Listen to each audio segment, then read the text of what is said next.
Deputada bancada CNRT Fernanda Lai, husu EDTLEP, serviço profissional. Segunda-feira, semana, lorong sanulu racing nem fulan janeiro, ia uma foco Parlamento Nacional, deputada bancada CNRT, Maria Fernanda Lai husu EDTL, serviço profissional. Deputada bancada CNRT, Maria Fernanda Lai Hateteng, pessoal serviço técnico EDTL-EP, tem que ir conhecimento cliente com a eletricidade. Seu ministro, kung atin ba, EDTL-EP ini, serviço lolos ba? Lain ka ba bukan Mary? Sebiya atin aprende lang mo ng população. Niya mag-bigteng, atau população mag-bigteng, desculpa. Bagus siya ang din matalaw na ba? Ang din dahil siya ang numero telefone ini? Ha?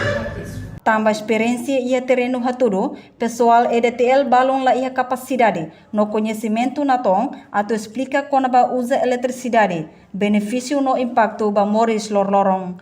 Reportagem Sabina Sansa e Melda Fátima, Televisão Timor Post.